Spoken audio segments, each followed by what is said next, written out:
Обещали, сделали. Активисты молодой гвардии «Единой России» продолжают помогать семьям, попавшим в тяжелую жизненную ситуацию.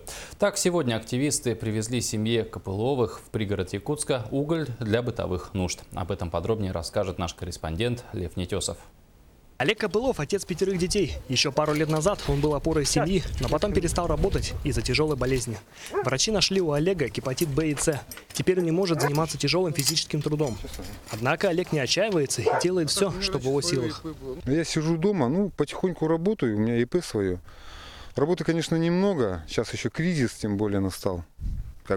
Все на кризис спирают, это. Заказов маловато, конечно.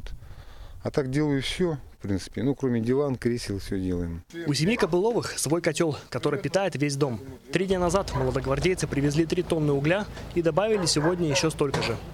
Кроме того, активисты молодой гвардии пообещали помочь Олегу развить предприятие, воспользовавшись его услугами. Если у нас есть возможность, мы должны помогать, и этому мы учим молодежь, вырастающее поколение, чтобы они всегда помогали другим, тем людям, которые нуждаются в такой помощи. На данный момент активисты поддерживают около 30 семей. Молодая гвардия существует уже 10 лет, и помощь таким семьям – одна из приоритетов в деятельности молодого движения. Лев Нетесов, Василий Соловьев, НВК «Саха», Якутск.